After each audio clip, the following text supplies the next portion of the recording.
What has happened, everybody? James Hancock here. I'm back to review episode 7 of season 4 of Succession, an episode called Tailgate Party. And holy shit, after that episode, I feel like we could all use a nice strong cocktail or a nice martini like Jerry likes it. But wow, another week of television greatness. And I mean, I'm tongue-tied. I'm loving this show so much. But what I want to say is that as good as this episode was, and I thought it was particularly savory and scrumptious, it's only going to get better from here. The next 3 episodes are written by Jesse Armstrong, and episodes 9 and 10 are directed by Mark Mylod.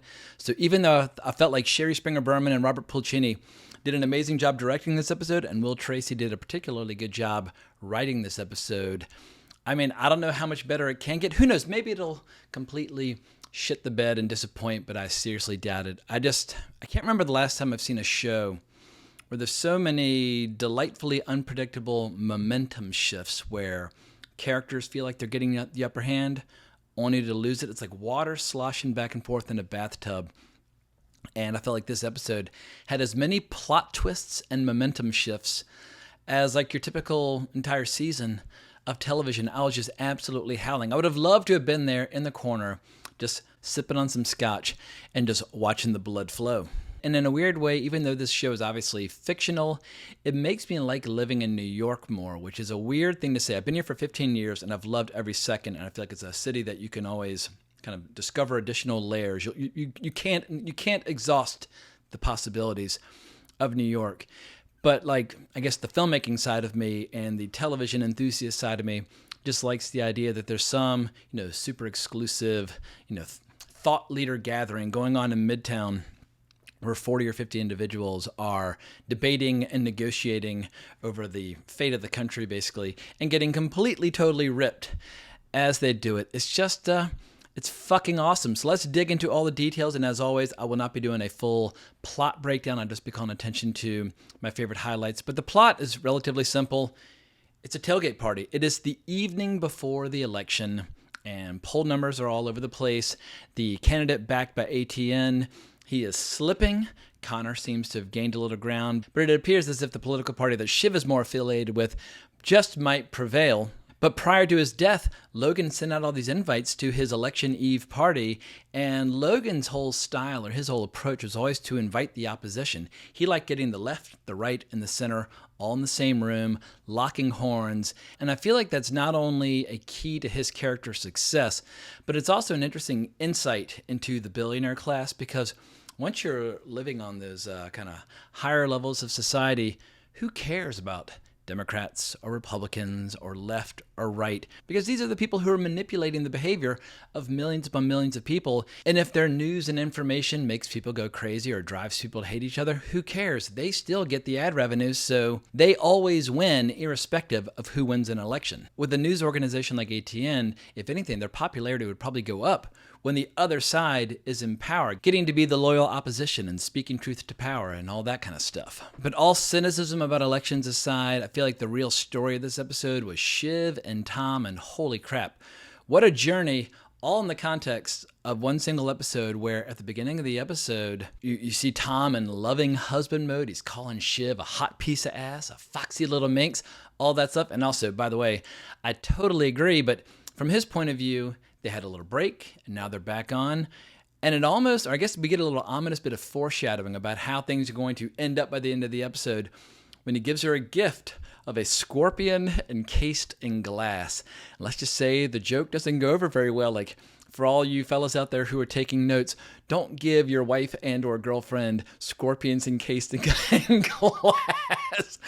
That is, I mean, it was accurate, but at any rate, it definitely sows the seeds of discontent that will rear their ugly head later in the episode. And throughout the day, we see them sending all these filthy texts to each other. She's talking about how they were going like harder, faster, sorer. And she apologizes if she broke his dick, and he responds that he's still rock hard. I mean, these are responsible, powerful adults talking like horny teenagers, but I'm thrilled to hear that their sex life is alive and well, because emotionally, goddamn, things are about to get as ruthless and savage and raw as you could possibly imagine by the end of the episode. And obviously, Tom's fatigue played a little role in it, but he realizes over the course of this party that everybody seems to have gotten the memo that after this acquisition that he will be on the cutting room floor. His head's going to be on the chopping block. And meanwhile, Shiv's got her own concern where she realizes she might have completely betrayed and fucked over her family in order to form an alliance with an erratic nutcase who might have been feeding the public fake numbers. And at this point, the scorpion and the snake, they just have at it. I mean, all hell breaks loose. It was just absolutely ferocious. And I think favorite's the wrong word. I guess the most intense moment, at one point Tom suggests that she should never have children, and we get one of those classic kind of, not whip pans, but like, I don't know if it's a zoom or a push, but anyway, they push in on Shiv's eyes, and it's just the daggers of death. And so I'm not going to recap every single honest comment they make at the other person's expense, but they tell each other exactly what they think of each other, and let's just say they are sleeping in separate beds by the end of the evening. And for any conventional show, that would have been more than enough to keep the audience entertained. They would have been like, oh my God, I saw the craziest episode of TV last night. But that's just like 10 or 15% of this crazy fucking episode where we've got all these really competitive, aggressive, powerful characters all interacting in Tom and Shiv's apartment. And one of the fun minor subplots are these repeated overtures or offers by the Mencken team. If Connor were to drop out, they feel like the small percentages that he has in a few key states, that might be enough to turn the election back in their favor. And Roman's kind of operating as the point man on that. First, they offer him a position in Mogadishu as the ambassador to Somalia. Then they start talking about Slovenia and Slovakia, some other options. But Connor likes the idea of Oman, or at least he does until he starts talking it over with his wife, who's less enthused about living in an environment where the ability to drive over pedestrians, it's like, not exactly the world's greatest selling point. And Roman's been guilty of some pretty biting comments throughout the season, but perhaps the most biting of them all is when he tells Connor, this entire room thinks you're a joke, and he gets in his face about it. And Connor very politely says, well, the one person in this room who does not think I'm a joke, I'm going to listen to her, and they leave. So Connor, he's a joke and he's silly, but he's got some integrity and he's got his pride. And obviously, Roman was unsuccessful in those overtures. But it never ceases to amaze me how deep the bench is with fascinating characters on this show, or ridiculous characters, or hysterical characters. But goddamn, it's just an incredible ensemble cast, because while all those other shit's going on, Greg manages to steal the spotlight on a few occasions, and we see him on a Zoom call where he's discussing staffing redundancies and using all this kind of corporate, kind of managerial jargon. But in essence, he's firing everybody, which leads to one of the most deranged and bizarre scenes later on where he's been assigned the task of kind of distracting and working on Lucas and keeping him away from certain powerful individuals that Kendall and Roman don't want him talking to. And initially, some of Lucas Matson's people are very aggressive and hostile towards Greg, but he somehow manages to win over Lucas Matson when he starts talking about some of his skills and attributes. And the conversation picks up some momentum when Greg offers to Lucas that he could fire Ebba on his behalf. Ebba's not amused. She storms off in a huff, which will have major consequences for Lucas later in the episode. But as she walks away, Greg has this comment where he says, "It's not the attitude of an employee we want at our company." I mean, Greg in a weird way is becoming like one of the most brilliant, insightful, and ironic portrayals of what I would regard as like corporate hatchetmen. And then he starts boasting and bragging to Lucas Matson about how his initial bad impression that he made on him overseas was to make Lucas underestimate him. And then he says that HR always says that he's the perfect person for firing people because he looks like he cares, but he doesn't. Once again, it's both biting and critical, but also divinely hysterical. But as I stutter my way through this review, I guess the word that I've been searching for all this time is satire. It's a really good satire. Some people find the show to be too biting and too aggressive, but goddamn, I feel like if you're going to really look at certain aspects of society with a very clear, cynical, honest eye, a little satire goes a long way. But I haven't even gotten to the big meat of the episode. So much shit's going down with Lucas Matson. I feel like Alexander Skarsgård, while he was pretty good toward the end of season 3, he's been way better in this season. He's been a delightful addition to the cast. He's just so erratic and eccentric. And as we learned this episode, a little misleading, a little dishonest, but Shiv tells him he needs to be there because her brothers are going to try and recruit one of her ex-boyfriends, Nate, to possibly create some regulatory issues that would prevent the acquisition of Waystar Royco by Gojo. And when around her brother, Shiv's still trying to pretend to be loyal and saying, oh my God, I can't believe Lucas Matson showed up. Can't believe he responded at the last minute to our father's email from, weeks back. But clearly Shiv has decided to bet on that horse, and she's hoping for a really juicy, awesome position after the acquisition has gone through. But what she doesn't know is that Lucas's problems with Ebba and sending her his blood, that's the least of his problems. The real revelation or the real controversy of this episode is that he's been bullshitting his numbers and his subscription numbers in India, basically counting them double.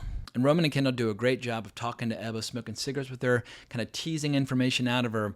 But she's more than happy to talk some shit. And it's basically, Lucas has been doing the equivalent of peddling packing peanuts, that all the metrics they're using for measuring traffic and subscriber numbers in Asia are total bullshit. But as Lucas says to Shiv in confidence, he feels like once they acquire Waystar Royco that the numbers will become real and that all the kind of discrepancies or the inaccuracies will kind of get lost in the shuffle. And maybe he's right, but as Shiv points out, the board of Waystar Royco would be well within their rights to cancel the whole deal based on this new information. And as this episode unfolded, I was just howling at how many clandestine secret meetings kept happening in the coat check room or in little hallways or often bathrooms or whatever the case might be. We see Kendall working Nate and basically saying, we will give your guy a free pass for the first 100 days if you can help put the kibosh on this acquisition. And Nate basically explains, look, times have changed. I'm not Gil and you're not your father, and I'm not comfortable with this kind of manipulation behind the scenes. And we see Roman trying and failing utterly to smooth things over with Jerry. She says she wants hundreds of millions of dollars,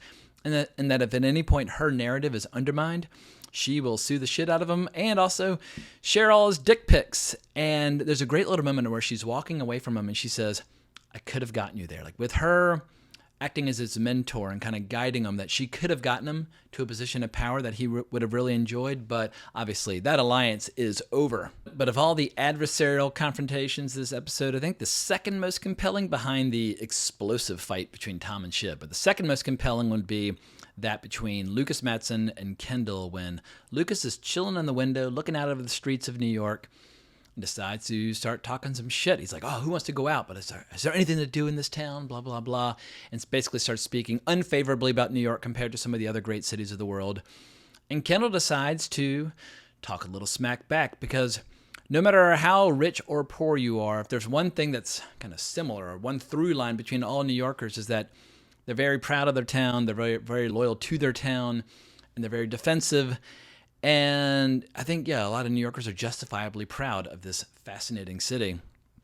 And so for people who are in the know, who can kind of read between the lines when Kendall and Lucas start talking shit about each other's numbers, they know exactly what's going down. But Shiv is watching this confrontation with like dawning horror on her face. But I just found it to be absolutely fascinating, and it leads to just an absolutely incredible plot twist where Kendall drags Frank into the coat check room. Once again, that coat check room got a lot of use this episode. But he tells Frank he wants to go reverse Viking and that Waystar Royco should acquire Gojo. He tells Frank that Lucas's numbers are bullshit and that if they acquire Gojo, that Waystar Royco could be bigger than Logan would have ever dreamed.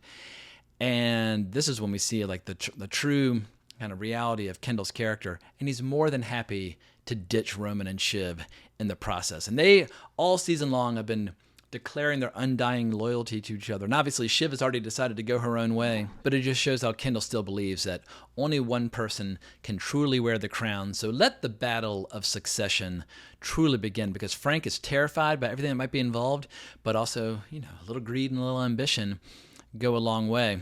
So it looks like the battle lines for the final few episodes are starting to be drawn. Obviously, we're going to have battle lines over the election, as we saw in the teaser for the next episode. Roman making a joke to Shiv that if his people win, they're going to line up all of her people and shoot them. And that's a pretty biting remark about your political opposition. But clearly Kendall is going for the top slot no matter what. And whether or not he'll succeed, who can say? We've got 3 incredible episodes to go. I don't think Tom is going to be running ATN moving into the future. I mean, poor Tom. At one point when he's telling everybody to get the hell out of his apartment, that he's ready to go to bed, as he walks off, all 3 siblings all say, fuck Tom. I mean, Jesus. There's not a lot of love in that family. But I found myself doing a strange thing as the episode ended and we're seeing Tom go to bed and Shiv go to bed and everybody kind of finally settling down. and we're getting that incredible wailing Succession score, I found myself playing air violin along with it, like instead of air guitar, but it was a great violin version of the main piano theme. And once again, I was just doing cartwheels. This is riveting drama, great writing, great acting. This is just first-rate, like solid gold television in every way, shape, or form. And I just think, the next 3 Sundays, there's no place I'd rather be than in front of my TV watching this fucking amazing show. But that's all I've got for this week. Hope everybody had as much fun watching the episode as I did. And if you enjoyed this reaction and review, please consider hitting the notification bell on this channel to be notified for future content. But you can always hunt me down on Twitter at Geeking Out if you want to talk more. But I hope everybody has a great week. But more importantly, as always, onwards and upwards.